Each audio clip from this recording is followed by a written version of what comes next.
Dallas is very famous in Bangladesh, in our home country, because of this South Fork Ranch. Well, I'll tell you what, Bangladesh, the citizens from Bangladesh are our #1 people from outside this country. Number one. Wow. Number one. Because they come in the summertime. I'm sorry COVID stopped it. Because in the summertime they come in droves. I mean, I'm talking 10, 15 at a clip sometimes. Exactly. Because they're family, and they come over here, and they're so great because I try to get their jewelry. I try them to send me gold bangles. Yeah. All right, so let's start on the tour because I'll have a tour behind you, okay? But are you going to film this a little bit? ডালাসের যে আজকে আমরা গেলাম south fork র্যাঞ্চে, so ডালাসের দুইবার এটা শোটা হয়েছে। So প্রথম শোটা হচ্ছে কি, যেটা বাংলাদেশের মানুষ মিলে ডালাসকে যে কারণে ছিল, সেটা 1978 থেকে 1991 পর্যন্ত 14 বছর সেটা শুটিং হয়েছে। ওখানে ওই কাহিনীটা ছিল একদম বান্ধবী আমাদের জি বাংলা, একতা কাপুর, ওই শো টাইপের কাহিনী। তো এটা বেসড অন ইউইং ফ্যামিলি যারা তেলের ব্যবসা করে, এবং যেইখানে আমরা আজকে গেলাম সাউথ ফোর্ক র্যাঞ্চ, সেখানে তাদের এরকম চাষবাস, র্যাঞ্চিং, সেই সব কাজ করবার। তুমি যদি বলো 1978 যদি না দেখতে চাও, তাহলে আমার মনে হতে পারে আচ্ছা অনেক বেশি পুরান, তাহলে 2012 এটা দেখো, যেটা হচ্ছে যেটা আমি পুরোটা ফলো করছি পরে। খুবই মজা পাবা, খুবই ইন্টারেস্টিং। এমনই প্যাচের পর প্যাচ তুমি হারায় যাবার। এক একটা ক্যারেক্টার, স্পেশালি ছেলেগুলো চরম হ্যান্ডসাম, মেয়েগুলা খুবই সুন্দরী, খুঁজে ওরকম নিয়ে আসছে, আর আমাদের ডালাস শহরকে দারুণ ভাবে পোর্ট্রেট করছে। তো ডালাসকে যারা জানতে চায়, চিনতে চায়, এই সিরিজটা অবশ্যই দেখা উচিত।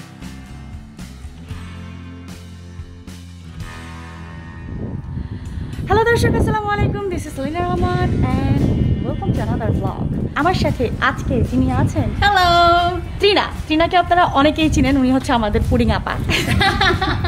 উনি পুডিং আপা কারণ হচ্ছে আমার মাই ফ্রেন্ডস কিচেনে ত্রিনা একটা পুডিংয়ের রেসিপি শেয়ার করেছিল, খুবই মজাদার, খুবই টেস্টি ছিল সেই পুডিংটা। যাই হোক, আজকের ব্লগ কি নিয়ে? আজকের ব্লগ হচ্ছে আমি এসছি, আপনারা অনেকেই জানতে চেয়েছেন যে ডালাসে দেখার কি আছে, এবং যারা ডালাস সম্পর্কে জানেন এবং কখনো আসেননি, তার একটা জিনিস সবচেয়ে বেশি জানেন, সেটা হচ্ছে ডালাস ড্রামা, রাইট?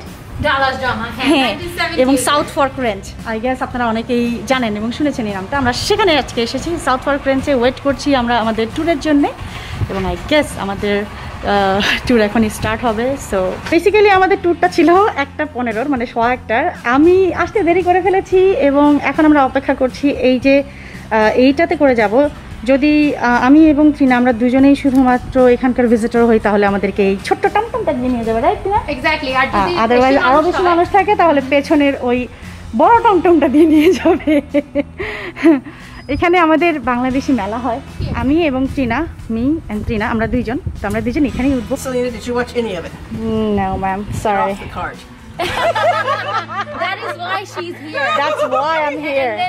দর্শক, টেক্সাসের পার্কার সিটিতে অবস্থিত সাউথ ফর্ক রেঞ্চ অরিজিনালি যে তৈরি করেছিল তিনি হচ্ছেন জো ডানকান। 1970 সালে তিনি প্রায় 200 একর জমি, যেটা অলমোস্ট 1 কিলোমিটার স্কোয়ার জায়গা, সেটা কিনে সেখানে একটা মেনশন তৈরি করেন, যেটা আপনারা ডালাস যেই সিরিজটা সেখানে দেখেছেন। যেই মেনশনটা 5900 স্কোয়ার ফিটের, এবং তিনি নিজে ফ্যামিলি নিয়ে ওখানে থাকতেন, যেটা পরবর্তীতে টেরি ট্রিপন নামের আরেক ভদ্রলোক 1984 সালে অনেকটা লোভে পড়েই এই জায়গাটা কিনে নেন। তিনি হয়তো সিরিজ দেখেই ভেবে নিয়েছিলেন যে সত্যি সত্যি এখানে তেলের খনি রয়েছে। পরবর্তীতে তার ভুল ভেঙে যায় এবং সে এখানে চেষ্টা করেও ব্যর্থ হয়। এটা সে পরবর্তীতে সেই তেল ওঠানোর যে যন্ত্র সেটা সরিয়ে নিয়ে সেখানে এলিভেটেড একটা পার্টির জায়গা তৈরি করে। Would you tell us what a rodeo is so that audience knows? All right. A rodeo is when you get a bunch of cowboys together and they ride wild horses and wild bulls, bucking bulls, and just ride around for the audience. And then they have competitions. So lots of people come to watch people ride a bucking bull. That's why they put the lasso on the horse. That's right. That's right. প্রিয় দর্শক, যে burn হাউসটা এখন আপনারা দেখতে পাচ্ছেন, এটাকে বলে হচ্ছে লং হর্ন বার্ন। মিস এলি মারা যাওয়ার পরে জেয়ার ঠিক এখানেই এসেছিল তার উইলটা খুঁজতে, যেটা সে এখানে পায়নি। আর এই জায়গাতে যে 3টি কবর দেখতে পাচ্ছেন, এটা আসলে ফেক। সিরিজে দেখানো হয়েছে যে এই 3টি কবর হচ্ছে একটি মিস্টার জকের এবং আরেকটি মিস্টার জেয়ারের এবং আরেকটি হচ্ছে মিস এলির। বাট কবরগুলো কিন্তু ফেক, সিরিজের জন্যই তৈরি করা হয়েছে, কবরে কেউ নেই। দর্শক, বাইরে থেকে এখন আমরা যাচ্ছি হচ্ছে যে সাউথ ফর্ক রেঞ্চের মেইন যেই বাসাটা, যে বাসাটা আপনারা সিরিজে দেখেছেন, সেই বাসার ভেতরে। Now, since you know the show and the people that you're translating for know the show, I'm going to tell you how the filming was done, because you can add that to the show. You know the show, so you can add that as history. 1978 সালে যখন এই Dallas নাটকের প্রথম series শুরু হয়, তখনই তারা টেক্সাসে অন্য একটি ছোটখাটো সাইজের র্যাঞ্চে প্রথম 5টি পর্ব শুট করে, যেটার নাম ছিল হচ্ছে বক্স র্যাঞ্চ। এবং সেখানে সেই 5টা পর্ব শুট করার পরে সেই র্যাঞ্চের যে মালিক ছিল তারা আর তাদেরকে অ্যালাউ করেনি। যখন তারা তাদেরকে অ্যালাউ করেনি, তখন সিমিলারিটি রাখার জন্য, ভিজুয়াল সিমিলারিটি রাখার জন্য তারা এই সাউথ ফর্ক র্যাঞ্চ খুঁজে বের করে। এবং এখানে এসেও তারা যখন বাইরে এবং যে ম্যানশনটা ছিল যেখানে ডানকেন ফ্যামিলি থাকতো 3টা বাচ্চা ছেলে নিয়ে, সেটার ভেতরেও যখন তারা শুট করতে চাইলো, তখন ন্যাটলি ডানকেন এটার কোনো পারমিশন দেয়নি, ইভেন দো তাকে $1 মিলিয়ন ব্যাক দেন 1978-এ অফার করা হয়েছিল। তার মানে আপনারা প্রথম সিরিজের যে পুরো শুটিংটা দেখেন সাউথ ফর্ক রেঞ্চে, মজার ব্যাপার হচ্ছে শুধুমাত্র যে বাড়িটি, যে মেনশনটি আপনারা দেখেন, সেইটা বাদে পুরো শুটিংটাই এই রেঞ্চে হয়েছে। শুধুমাত্র ইনডোরের যে শুটিংগুলো, সেগুলো কিন্তু এখানকার যে হাউসটি বা মেনশনটি আছে সেটার ভেতরে হয়নি। এখান থেকে পারমিশন না পেয়ে হলিউডের প্রডিউসাররা চলে যায় ডালাস ডাউনটাউনে কলডার হাউস নামে একটি বাসায়, যেখানে তারা বছরখানেক সেই নাটকের বেশ কিছু অংশ শুট করে। 1 বছর পরে যখন এই বাসার মালিকও তাদেরকে আর পারমিশন দেয় না শো কন্টিনিউ করার, তখন বাধ্য হয়ে শোয়ের যে প্রডিউসার সে চলে যায় ক্যালিফোর্নিয়াতে, এবং তারা প্রায় 40,000 স্কোয়ার ফিট জায়গায় ঠিক এই সাউথ ফর্ক র্যাঞ্চের যে ম্যানশনটি, সেটার আদলে 10,000 স্কোয়ার ফিটের একটি ম্যানশন তৈরি করে। এবং সেই ম্যানশনের মধ্যেই হয়, বা সেই বড় যেই হাউসটা, সেটার মধ্যেই হয় হচ্ছে ডালাস নাটকের প্রথম যে পর্বগুলো। তবে পরবর্তীতে 2012 সালে যে রিবুট হয়, সেটার পুরো শ্যুটটাই এই সাউথ ফর্ক র্যাঞ্চের বাইরে এবং ভেতরে শ্যুট করা হয়েছে। আমার মনে হয় আমি ক্লিয়ারলি বোঝাতে পেরেছি। সো প্রথম যে সিরিজটা আপনারা দেখেছেন, বিশেষ করে বাংলাদেশে যেটা প্রচারিত হয়েছে, সেটার আউটডোর সিনগুলো কিন্তু এই র্যাঞ্চেই হয়েছে, বাট ইনডোর সিনগুলো ঠিক এই বাড়িটাতে হয়নি। সেটার জন্য তারা এখানে সেখানে একটু আধটু করে তারপরে তাদেরকে হলিউডে গিয়ে এটার একটা সেট বানাতে হয়েছিল। তো আমরা এখন বাসার ভেতরটা এক্সপ্লোর করব। এই হচ্ছে ডাইনিং এরিয়া। এখানে 22 ফিট মেহগনি কাঠের টেবিল রয়েছে। অরিজিনাল ওনার মিসেস ডানকেন যখন এখান থেকে 1984 সালে চলে যায় ওকলাহোমাতে, সেখানে সে এই টেবিলটি নেয়নি, কারণ এটা তার কাছে ছোট মনে হয়েছে। বর্তমানে তার 25 জন বসার মতো লম্বা একটি টেবিল রয়েছে, যা 22 ফুটের চাইতেও অনেক লম্বা।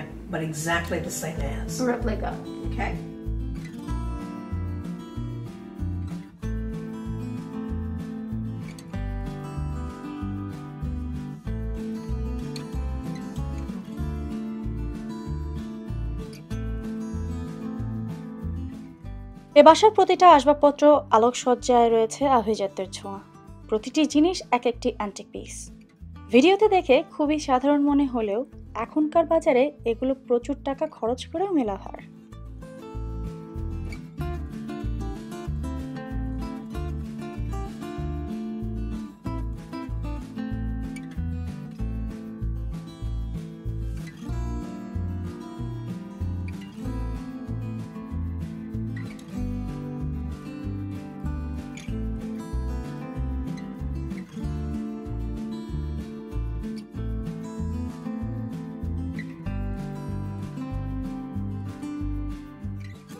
সুন্দর ব্রাইট করে সাজানো এই ঘরটি হচ্ছে নাটকের ফেমাস চরিত্র মিস লুসির। এই ঘরটিতে সর্বসাধারণের যাতায়াতের অনুমতি নেই। তাকে উৎসর্গ করেই এই ঘরটি এভাবেই রাখা হয়েছে। His sons were 8, 11, and 12. Mr. Duncan, who originally owned the ranch. To have a bathroom all your own with a walk-in shower, tub, and a walk-in closet as a child, an honor. This, though, was changed into the Hotel Colon in Nuevo Laredo, Mexico. And this is where JR was finally murdered. And come into room 23. Now this is Bobby's room. So we let our guests come in because I want you to see the size of the rooms, okay? That's big. This is big. This one's big. I mean, this is like a master bedroom. But for an 8-year-old, this is quite an honor. For 8-year-old. Yeah, 10. এ বাসায় প্রতিটি রুমে রুমে বিভিন্ন vintage wallpaper দেখছেন আপনারা, যা 1984 সালে এই রেঞ্চ এর দ্বিতীয় মালিক এসে ইনস্টল করে। পুরো বাড়িতে প্রায় $35,000 ওয়ালপেপার লাগানো রয়েছে। ওয়ালপেপারের প্রচলন সেই সময় থাকলেও মাঝে আর ছিল না, তবে ইদানিং আবার ওয়ালপেপারটা অনেকেই বেশ পছন্দ করছেন এবং এক্সেন্ট ওয়াল হিসেবে ওয়ালপেপার লাগাচ্ছেন। দর্শক, রুম নাম্বার 23 এর সামনেই হচ্ছে রুম নাম্বার 22।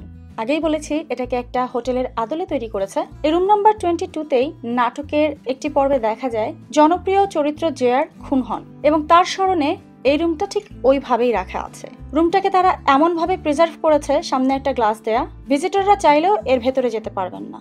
সিনটা যেভাবে ক্রিয়েট করা হয়েছিল, সবকিছু একদম এখানে সেখানে ভেঙে চুরে পড়ে গিয়েছিল, ঠিক সেইভাবেই রুমটাকে রাখা হয়েছে। যেই সময়টায় জেয়ারের মৃত্যু দেখানো হয় সেই সময়টায় উনি কঠিন রোগে ভুগছিলেন এবং তিনি নিজেই এই নাটক থেকে বাদ পড়তে চাইছিলেন, যে কারণে প্রোডিউসার তাকে এইরকম একটা পর্বের মাধ্যমে এই নাটকে অভিনয় থেকে অব্যাহতি দেন। এই ভিডিওর শেষ ভাগে আরো কিছু তথ্য জানবেন জেয়ার সম্পর্কে, অতএব শেষ পর্যন্ত দেখতে থাকুন। On your left here is the kitchen, and this is the only room in the house that's original to the set in California. Miss Ellie liked it because it had an island in the center. In the 70s, we did not have islands in the center. To going upstairs because she was going to Mexico to pick up her husband, who had been murdered. So she came through, crossed right under the crown jewel of the house.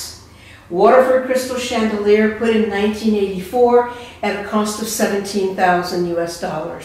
Current value on this today, easy, $350, maybe $400,000 US. This chandelier? You cannot find these pieces. Now this is not a Swiffer clean. You have to take this down piece by piece, and that is extremely hard. So we lost 2 of the crystals there. Okay? Oh, wow. So we can't find them, and Waterford shut down their factories. So this is a rarity right here. So let's go upstairs to the only bedroom that's upstairs, do exactly what Sue Ellen did. দোতলায় একটি মাত্র বেডরুমে থাকতেন হচ্ছে miss এলি। আমরা এখন তার সেই লাক্সারি বেডরুমটাই দেখতে যাচ্ছি। যে ছবিটি দেখতে পাচ্ছেন এটা হচ্ছে মিস এলি এবং তার দ্বিতীয় স্বামী, মানে নাটকে দ্বিতীয় স্বামী, তার সঙ্গে।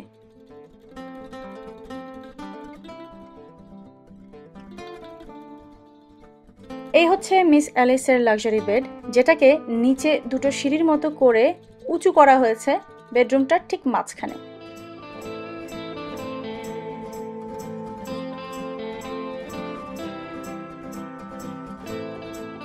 বিছানার উপরে সিলিং থেকে ক্যানোপিটা এত সুন্দরভাবে নামানো রয়েছে এবং এত সুন্দর একটা কালার যে এটা দেখলেই মনে হয় নিজের রুমটাও ঠিক এরকম করে ফেলি। তবে চারপাশে তাকালেই বোঝা যায় এসব চিন্তা করতেও আপনার হাজার হাজার নয়, লক্ষ ডলার গুনতে হবে।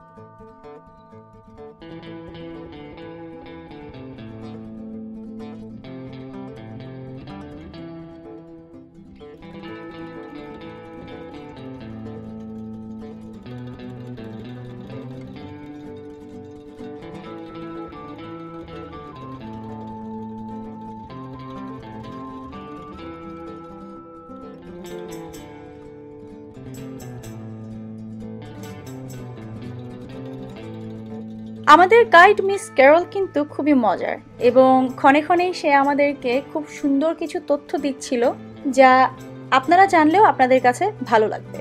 That's what made the show so great. I'm going to tell you his drinking habits.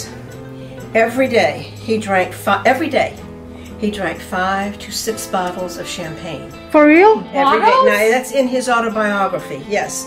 And then at 2 o'clock in the afternoon, he would switch over to bourbon. And what was the mixer he used? Bourbon and... Get me a bourbon and branch water. Bobby, branch water is spring water. So now when you go back and watch it and you hear him say bourbon and branch water, that's exactly what it was. So that's why it was so loved in America, because it was actually a drinking show, a womanizing show, and a very gaudy rich show. এখন যে পুলটি দেখছেন, এই পুলটি নাটকে অনেক বড় দেখানো হয় এবং অলিম্পিক সাইজের পুল দেখানো হয়। মজার ব্যাপার হচ্ছে এটাকে অনেক বড় দেখানোর জন্য দুই পাশ থেকে আয়না ব্যবহার করা হয়েছিল এবং রিফ্লেকশনের মাধ্যমে এই পুলটাকে বড় দেখানো হয়েছিল। আদতে কিন্তু যতটুকু আপনারা দেখলেন একটা স্ট্যান্ডার্ড সাইজের পুলের মতোই।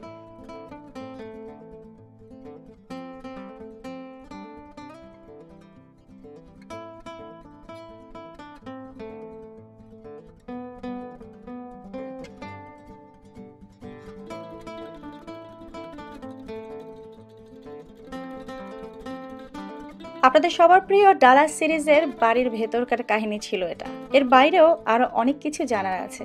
আপনারা কারা কারা সেই সিরিজটি ফলো করেছেন, সেই সময় দেখেছেন অথবা পরবর্তীতে ফলো করেছেন, কমেন্ট সেকশনে জানাবেন, তাহলেই আমরা জানতে পারবো।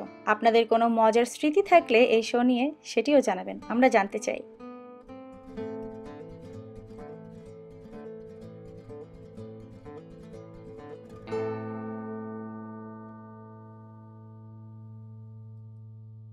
এখানে তোমার বিয়ে হয়েছে, এখানে জেয়ার 2বার বিয়ে করছে, এখানে ববি 2বার বিয়ে করছে, এখানে যে ওদের যে ইয়ে ছিল ভাতিজি ছিল লুসি, লুসির মেয়ের বিয়ে হয়েছে, কিন্তু ওই লুসির আসল মেয়ের বিয়ে হয়েছে।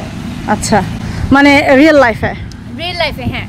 ওই ভাতিজি লুসিকে ইয়েতে দেখা যায় প্রথম সিরিজটাতে, সে 17 ছিল, তারপরে সে তো বললো এখন 61, তো তার মেয়ের বিয়ে এখানে হয়েছে। সাউথ ফোর্কে তো ইউজুয়ালি আর কি যে কেউ চাইলে তারা রেন্ট করে বিভিন্ন ইভেন্ট করতে পারে। আমাদের তো বাংলাদেশিদের ডিএফডব্লিউর পয়লা মেলাটাই এখানে হয়। এছাড়া মানুষজন চাইলে এটা রেন্ট করে ইভেন্ট করতে পারে। হ্যাঁ, অনেকে চাইলে ইভেন্ট করতে পারে। এটা ছাড়া ট্যুর তো নিতেই পারে। আর এই বিল্ডিং এর ভিতরে কয়েকটা ট্যুরের অপশন আছে, সাউথ ফোর্কের ওয়েবসাইটে গেলেই কি কি ট্যুর আছে তারা দেখতে পারে আর কি। আর খুব লাকিলি কোভিডের জন্য তারা ওরকম ডিস্টেন্স মেনটেন করে অল্প অল্প করে ওরকম করে অল্প মানুষ নিয়ে ট্যুর করতেছে। আজকে একটা জিনিস একটুখানি অবাক লাগলো, আমি জানি না তুমি জানতা এটা, যে ওদের প্রথম যেই অরিজিনাল যেই সিরিজটা সেটা এখানে যে শুট হয় না? না, ভিতরে যে শুট হয় না এটা আমি জানতাম না। তো মহিলা দ্যাট ওয়াজ একটু সারপ্রাইজিং না? একটু ডিসঅ্যাপয়েন্টিং হয়েছে। বাট ওদের যে রিবুটের যে শোটা, মানে দ্বিতীয়বার যখন এটা আবার রিবুট করছে তখন এটা সবকিছু এখানে হয়েছে। উনি বললো যে এই প্রথম 1970 যে শোটা হয়েছে সেটার বাইরের সবকিছু এখানে হয়েছে। হ্যাঁ, কিন্তু বাসাটা দেয় নাই, কারণ বাসার অরিজিনাল মালিকের ছোট ছোট 3টা বাচ্চা ছিল। ক্যালিফোর্নিয়াতে গিয়ে ঠিক সিমিলার আরেকটা সেট বানায়া 40,000 স্কয়ার ফিটে 10,000 স্কয়ার ফিটে সেই বাসাটা করছে, বানায়া সেখানে তারপর তারা ওখানে শুটিং করছে। বাট বাইরের সবকিছু অরিজিনাল। সো যারা বাংলাদেশে ডালাস দেখছে সেই 1990s-এ এই বাইরের সবকিছু এগুলো সবই অরিজিনাল। এই রাস্তাটা দর্শক খুব ভালো করে চিনবে, কারণ কি হয় আমি বলি, এখানে সবার সাথে ঝগড়াঝাটি কইরা ওই দামি গাড়ি নিয়ে এখান দিয়ে বাইরে হয়ে যেত। সো যাবতীয় ঝগড়া করে গাড়ি নিয়ে ঘোড়া নিয়ে সবাই সারাদিন খালি ডাইনে আর বাইরে যাইতো ওইখান থেকে বের হয়ে এই রাস্তা থেকে। সো এইখান থেকে ধরো গাড়ি নিয়ে বের হয়ে এই রাস্তায় যদি যায় তো মোটামুটি সবাই এই রাস্তা চিনবে। দেখতেছো দামি গাড়িগুলো ওই গ্যারাজের মধ্যে দিয়ে যাচ্ছে, এদিকে যাবে নালে এদিকে যাবে। এই জায়গাটা তুমি দেখাও, এই জায়গাগুলো, এই রোডটা হচ্ছে গিয়ে খুব চেনা একটা রোড, স্পেশালি রিপুট যেটা 2012 দেখাইছে। এখানে সারাদিন মানুষ বের হয়। আর আমরা যে আজকে এসে ঢুকছি ওই ট্যুরের জন্য, ওটা ভিজিটর সেন্টারে যায়, ওটা ভিজিটর।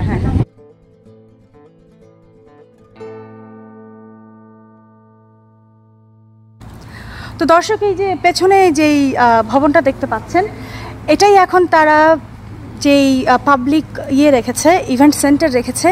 আপনারা চাইলে আপনাদের ছেলে মেয়ের বিয়ে শাদী যে কোনো অনুষ্ঠান যদি এই সাউথ ফর্ক রেঞ্চে করতে চান, খুব লাক্সারি কায়দায় এবং আউটডোর ইনডোর মিলিয়ে, তাহলে এই হচ্ছে যে ইভেন্ট সেন্টার, এটা ভাড়া নিতে পারবেন। এটা তারা পাবলিকদের জন্য অ্যাভেলেবেল রেখেছে, যে কেউ জাস্ট এটা অন্যান্য ইভেন্ট সেন্টারের মতো ভাড়া নিয়ে এখানে তাদের যে কোনো ব্যক্তিগত ইভেন্ট করতে পারে। আমাদের বাংলাদেশিদের মানে এইখানে যেই নর্থ টেক্সাসে যে বড় একটা বৈশাখী মেলা হয়, সেই বৈশাখী মেলাটা কিন্তু এই যেই ইভেন্ট সেন্টারটা এখানে হয় ইনডোরে। মাঝে মাঝে এটা ইস্যুও হয়, মানে আউটডোরে একবার দুইবার হয়েছে, তবে আউটডোরের থেকে ইনডোরে বেশি হয়, কারণ ওই সময়টাতে ওয়েদারটা প্রমিজিং কিছু থাকে না, এই ভালো এই খারাপ। তো এই জন্যে এই ইনডোরে যখনই করে তখনই অনেক বেশি মানুষ হয় এবং খুব ভালো হয়, আমরা খুব এনজয় করি।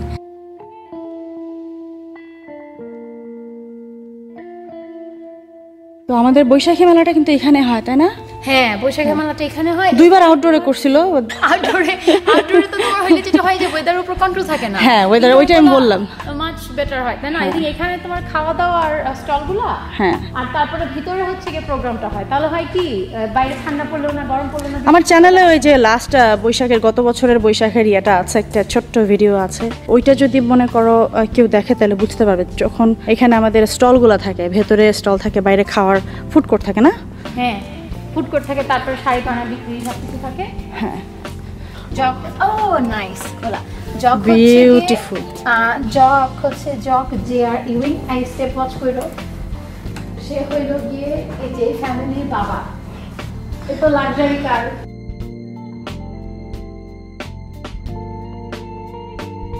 আচ্ছা, এটা যেন কি স্টোরি বললো যে জগ যে ছিল নাকি, যে এই ফ্যামিলির যে বাবা, এই ফ্যামিলি তার থাকার জায়গা ছিল না একটা টাইমে, তখন সেই গাড়ির মধ্যেই থাকতো, গাড়ির মধ্যে ঘুমাইতো, এখানেই খাইতো, সব এখানেই করতো। তো এই গাড়িটা এত বড় হতো, তার খুব সুবিধা ছিল এই গাড়ির মধ্যে থাকতে। এটা ট্রাঙ্কটা নাকি বিশাল, এখানে এসে নাকি শুয়ে থাকতো না, তাই না? বললো ট্রাঙ্কে থাকতো। হ্যাঁ, সো এখানে একটু ডার্ক, এখানে দেখানো যাচ্ছে না, অন্ধকার।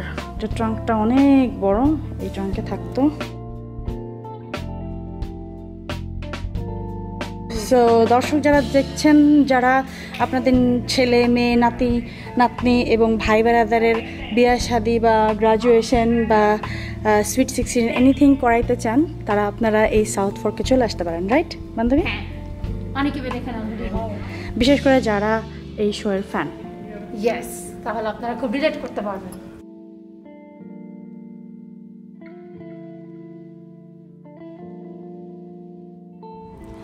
তো দর্শক, এই ছিল আমাদের আজকের ট্যুর আপনাদের সবার জন্যে। ডালাস সিরিজের, বিখ্যাত ডালাস সিরিজের সাউথ ফর্ক রেঞ্জ, তারা এখানে কোথায় কোথায় শুটিং করলো, তাদের এই সিরিজের যেই ফ্যামিলি, যাদেরকে আপনারা রিলেট করতে পারেন, যাদের যেই সিরিজটার সাথে আপনাদের সবার ডেইলি লাইফ সংযুক্ত হয়ে গিয়েছিল, সেটা আজকে আমি আপনাদের সামনে তুলে ধরার সামান্য একটু প্রয়াস দেখালাম আর কি। তো যদিও আমার সৌভাগ্য হয়নি সেই সিরিজটা তখন দেখার, যখন এটা প্রচার হয়েছিল। আমি চেষ্টা করব আজকে বাসায় গিয়ে অ্যাটলিস্ট প্রথম 5টা যেই এপিসোড আছে সেটা দেখার। এবং Trina is one of you. Trina এই শো সম্পর্কে যথেষ্ট ভালো জ্ঞান রাখে। আজকে বান্ধবী আমাকে অনেক সময় দিয়েছে, ওর কাজের থেকে ছুটি নিয়েছে, ওর আজকে কাজ ছিল, ওর বাচ্চা আরেক জায়গায় রেখে দেন। and we really appreciate her time. Thank you so much বান্ধবী। সবাই তোমাকে অসংখ্য ধন্যবাদ দিবে এই জন্য। and anything for me না? অবশ্যই। আর আমি একটা কথা বলতে চাই, keep watching Selina Rahman.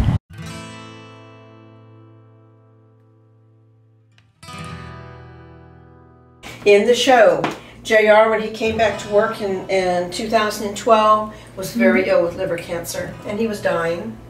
So he asked the producers to write him out. So they wrote him out of the show. And this is how they did it. They took JR and his best friend Bum to Mexico.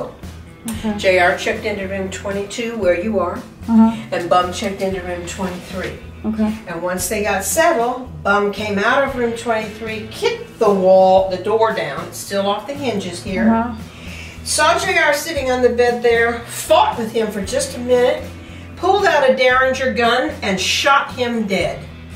And JR fell to the floor. Make sure you get that. It's outlined in chalk.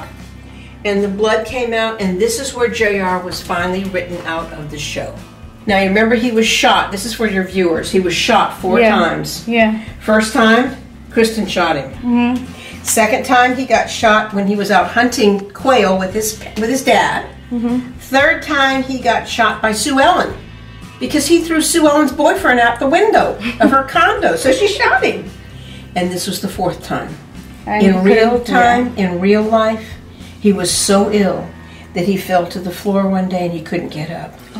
So the EMTs came and took him up here to Presbyterian Hospital over there on Renner, and he died 3 days later. He died right a couple days before our Thanksgiving in 2012. So essentially, this is a memorial. He died here doing what he loved, and that was acting.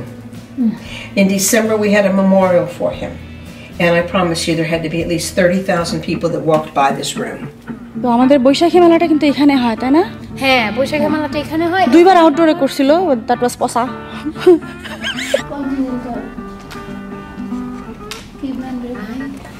এটা brand কি? হ্যাঁ, এটা বাপ্পি খেতে পারবে।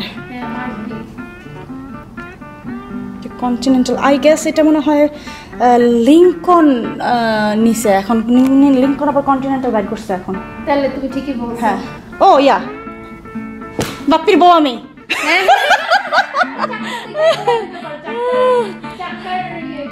Because Lincoln আবার continental বের করছে luxury car, মানে এটা, and that is luxury and looks really long like this.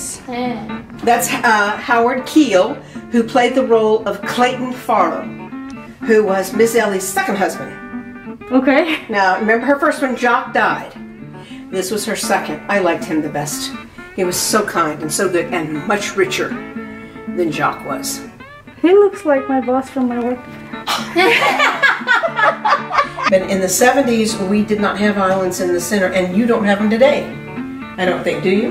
Yeah. Okay. Well, But you didn't have yeah, these. I want to share something. I have a house that's built before 1970. Yes, my house doesn't have any kitchen island. Right. And now I understand why. Well, yeah. I have one. Well, you Mine was have built 2009. So. But you know what? If you were putting it in today, I certainly would add a sink in here. Yeah. But for the 1970s, we didn't have this. So Miss Ellie had them take a picture of it. They sent it to California and made it 3 times larger. অবস্থা দেখছো south fork রেঞ্চের মধ্যে সিম গাছ বান্ধবী, আমার একটা কথা বলতো, এটাই না লাগাইলো কে? কিন্তু এটা আমারই তো। হ্যাঁ, এই যে এখানে যে সিমগুলো, এগুলো তো পার্পল কালারের। হ্যাঁ, হ্যাঁ। এগুলো কি সবুজ হয়ে যাবে? এটা রান্না করলে ওই যে সিম যেরকম একটা কালচা কালার হয়, এটা ওরকমই হয়। কিন্তু এটা কি পার্পল সিম? এটা পার্পল সিম, ইয়াস। এটা আমি বাসায় এটা লাগাইছিলাম গতবার হয়েছিল, এবার আর লাগাই নাই, কারণ গতবার এটার ফলন খুব একটা ভালো হয় নাই। এটা খাইতে কেমন? খাইতে খুবই টেস্ট, একদম দেশি সিমের মতো। বাট আমার প্রশ্ন হচ্ছে যে এই কাজটা কে করলো, বাট যেই করছে খুব ভালো করছে। আচ্ছা বান্ধবী, এটা হচ্ছে কি আমাদের টেক্সাসের একটা নেটিভ গাছ, খুবই সুন্দর, এটাকে বলে ক্রিপ্টাল মার্টল। আচ্ছা, মিকিনিতে একটা পার্কই করছে। হ্যাঁ, হ্যাঁ। এই পুরো এই গাছটাকে নিয়ে খুবই দারুণ একটা পার্ক।